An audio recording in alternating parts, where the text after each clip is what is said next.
What is going on, SoFi fans? Welcome back to Financial Journey. So SoFi submitted some stuff to the SEC, caused it to go down after hours. I'm going to explain what that was, if it's a cause for concern or not. But before I get into any of that, making sure you guys hit that thumbs up and subscribe. I greatly appreciate that. With that, let's get right to it. So generally speaking, today was a very successful day for SoFi, up roughly about 6.5%. You can even tell based on the intraday chart. And then after hours, it looks like it just dropped roughly about 3.5%, as you can see. So I'm just going to quickly pop over to SoFi's website. These are all the SEC submissions recently. 2 were done on the 14th, 2 on the 15th. Just going to open up these, and both these are for the exact same thing, attributed to the shareholder meeting. I'm just going to open it up, just explain it to you. If you did participate in the shareholder meeting, you'll already know all this. And if you haven't already, you can subscribe, pop over to my channel, because I actually did live stream the shareholder meeting, so you can kind of listen to it all, but still nothing really special per se. They did get everything approved, so it talks on the 5 different proposal points, but like I said, it was all generally approved, and this document just verifies that. But ultimately, people are caring about this. So it is a securities registration statement simplified form. So when you do open this, generally speaking, you are more so caught off guard. So you kind of scroll down a little bit, and then you see $1 billion. And then, in my opinion, this is where people just immediately jump to conclusion. They go in their broker and they hit sell. And that is basically what kind of aided in it going down. Nobody doing their proper due diligence. People just seeing that $1 billion kind of point. And that is it. On a side note, I'm not a financial advisor, so do your own due diligence at the end of the day. But I want to quickly pop back over to here. So securities registration statement. What is a registration statement? Typically, that's when a company is submitting or intending on doing a offering. So a registration statement is basically the first steps in doing so, and Seeking Alpha did jump all over this. They were very fast on this. Seeking Alpha typically is very fast at spreading out a lot of FUD, whether it's actually accurate or not. But SoFi Technologies files for $1 billion mixed shelf offering. What is a shelf offering, you ask? Very good question. So right here, a shelf offering is a SEC provision that allows an equity issuer to register a new issue of securities without having to sell the entire issue at once. The issuer can instead sell portions of the issue over a 3-year period without re-registering the security or incurring penalties. And so if you do look at this document, I'm not going to go over this in depth because it is 117 pages,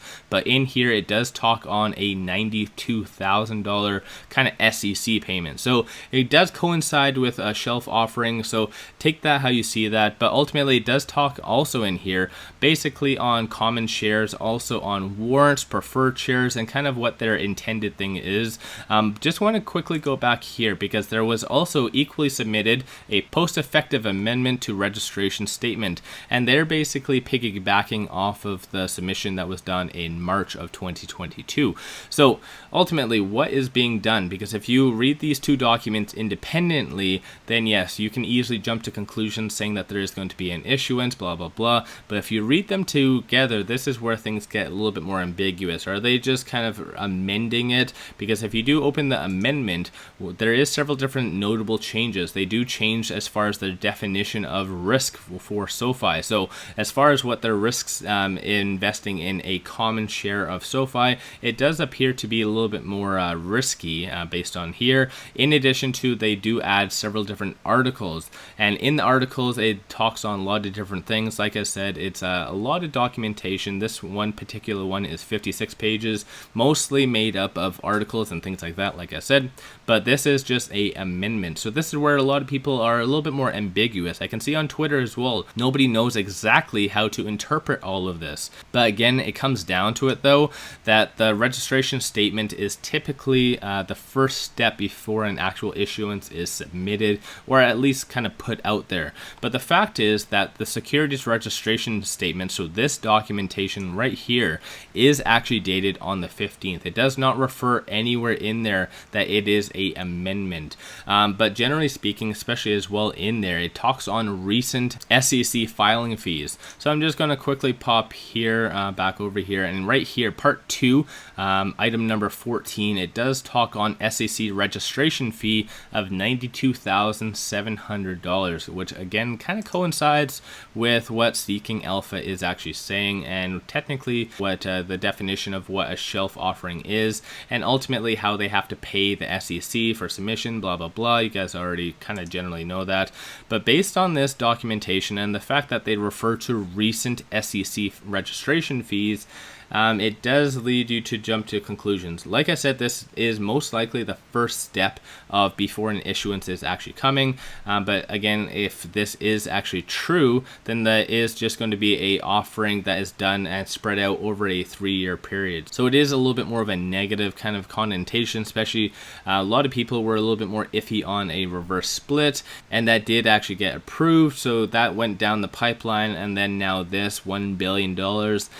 It leads a little bit more of a sour taste in investors' minds.